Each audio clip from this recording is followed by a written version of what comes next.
Morning दोस्तों, आपका स्वागत है आपके अपने चैनल पे। मैं आपका होस्ट एंड दोस्त मयंक।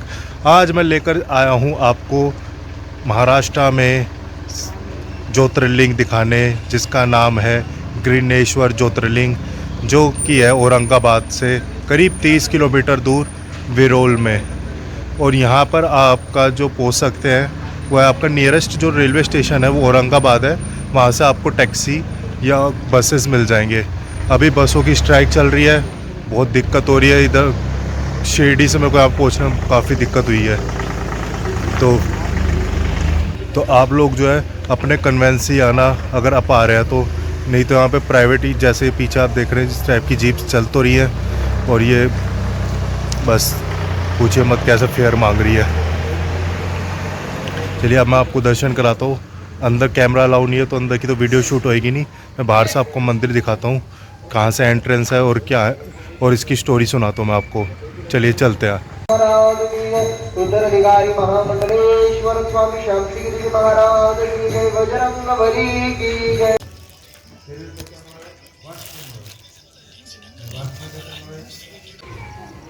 तो दोस्तों, ये मंदिर के बाहर से सामने ये जो यही मंदिर है, और मैं आपको दिखाता हूँ अंदर मंदिर का रास्ता कहाँ से है।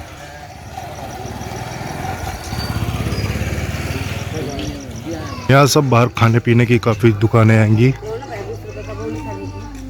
हुआ मैं खाता हूँ मैं आपको। ये सब यहाँ पे जो है सब प्रसाद की दुकान है। अभी सुबह के 6:30 बज रहे, इसलिए अभी सब बंद है। ये सामने मंदिर है।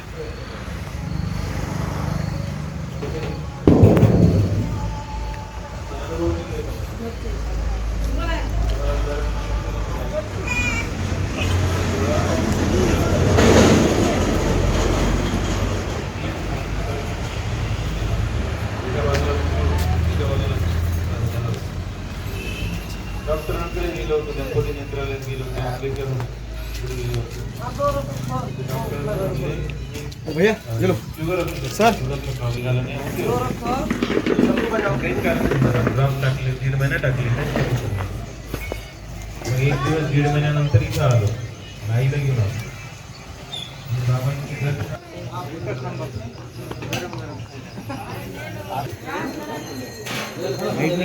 कुठे गेले लिंबू चावळे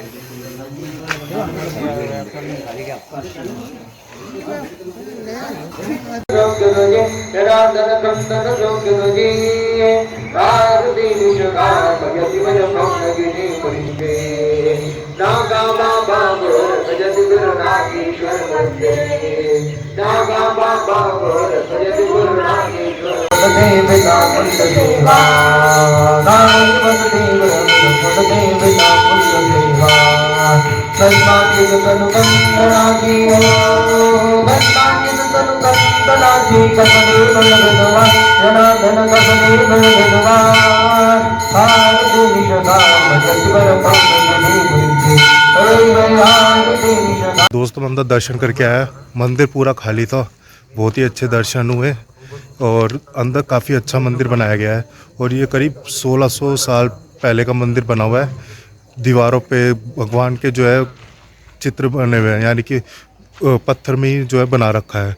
जैसे गणेश जी हो गए, पार्वती हो गए, नवग्रह हो गए, सब के सब दीवार में ही बना रखे पत्थर में। काफ़ी सुंदर मंदिर है, काफ़ी अच्छा मंदिर है। आप ज़रूर यहाँ विज़िट कीजिएगा अगर आप महाराष्ट्र आते हैं। लेकिन अपने कन्वेंस से आना मैं बहुत परेशान हुआ, क्योंकि अभी बसों की चल रही है स्ट्राइक यहाँ पे, और यहाँ से टुकड़ों में पहुँचना पड़ रहा है। चलिए मैं आपको इसकी स्टोरी सुनाता हूँ। ये अत्यंत तेजस्वी ब्राह्मण थे जिनका नाम था सुधर्मा, और उनकी एक पत्नी थी सुदेहा। ये ब्राह्मण जी और उनकी पत्नी आपस में बहुत प्रेम करते थे, लेकिन उनको कोई संतान पुत्र नहीं था।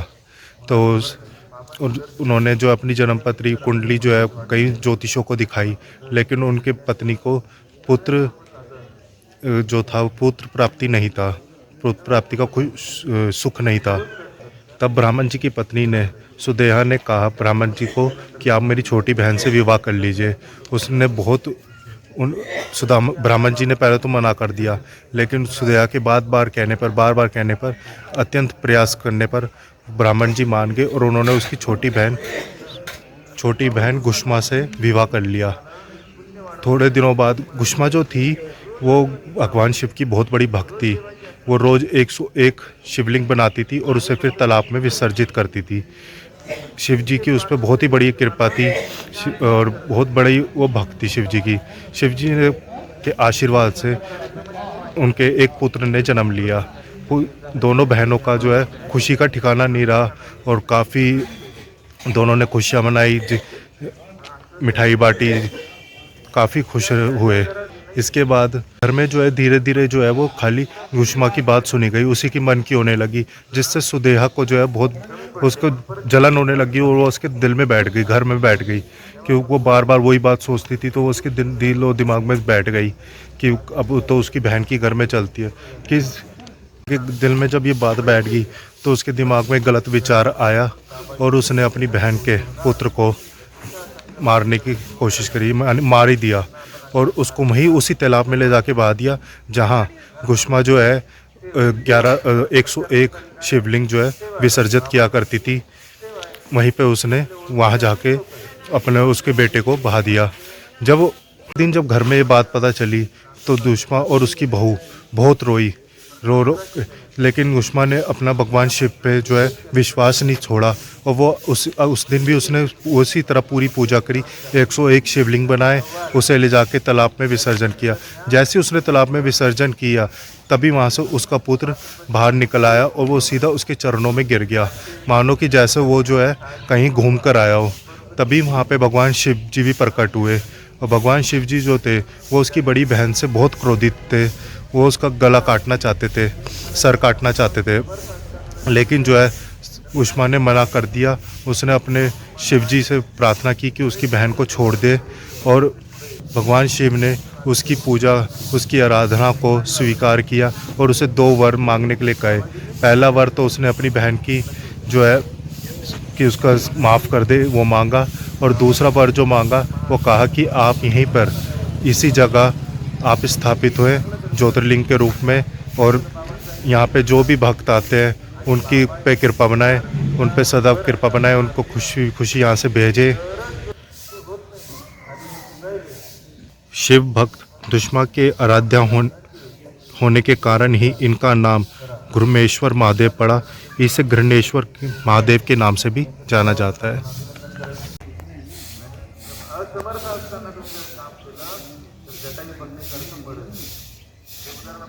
दोस्तों मैं आपको यहाँ पे होटल्स दिखाता हूँ। औरंगाबाद ये अपना घृण्येश्वर महादेव के पास ही होटल्स हैंगे जहाँ पर रुक सकते हैं, फ्रेश हो सकते हैं। और दोस्तों यहाँ पे ज़्यादा होटल्स हैं नहीं, ओनली मेरे ख्याल से 10-15 होटल ही होंगे, क्योंकि जो भी रुकता होगा वो औरंगाबाद से अप डाउन करता होगा या यहाँ पे अपना विज़िट करके चला जाता होगा। यहाँ पे जो होटल्स आपको मिल जाएंगे वो 500 से स्टार्टिंग होंगे और 1000 तक आपको यहाँ पे बढ़िया होटल मिल जाएगा। यानी कि होम स्टे है यहाँ पे, तो उन्होंने काफ़ी अच्छा बना रखा है। मैंने यहाँ पे जो रूम लिया है वो मेरे को 400 रुपीज़ में पड़ा है, वो मैं आपको दिखाता हूँ। ये देखिए सारे सामने की गेस्ट हाउस है, लॉज है, कोई ज़्यादा है नहीं यहाँ पे। तो आप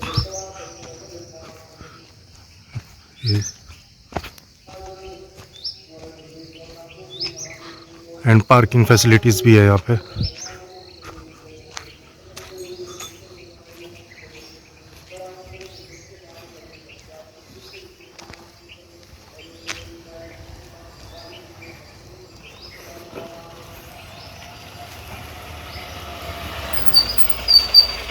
अब दिखाता हूँ जहाँ पे मैं रुका हूँ, वह है Shiv Kripa guest house lodge home stay, AC non AC room family.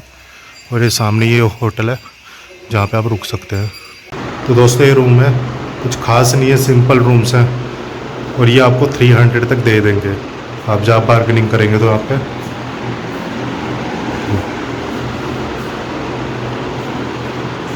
ये हो गया, ये आपका वॉशरूम है, वो आपका टॉयलेट होगा। काफ़ी अच्छा है, आप यहाँ रुक सकते हैं। और चलिए, तो मैं आशा करता हूँ आपको ये स्टोरी अच्छी लगी हो। और मंदिर के अंदर दर्शन नहीं करवा सकता था, मैंने आपको बाहर से दर्शन करा दिया है, बाहर से मंदिर दिखा दिया है। और अंदर काफ़ी अच्छा मंदिर बना हुआ है और ये 1600 साल के आसपास बना हुआ है। तो आप यहाँ आते हैं तो आप ज़रूर विज़िट कीजिएगा। और भी कोई जो जानकारी आपको चाहिए हो वो आप मुझे कमेंट बॉक्स में बता दीजिएगा। चलिए मैं मिलता हूँ मैं आपसे नए ब्लॉग में। अगर आपको ये ब्लॉग अच्छा लगे तो प्लीज़ प्लीज़ प्लीज़ मेरे चैनल को सब्सक्राइब कीजिएगा, शेयर कीजिएगा, कमेंट कीजिएगा। मैं आपको ऐसी ब्लॉग दिखाता रहूँगा आगे। मिलता हूँ मैं आपसे जल्दी नई लोकेशन पे। जय शिव शंभू, ओम नमः शिवाय, हर हर महादेव।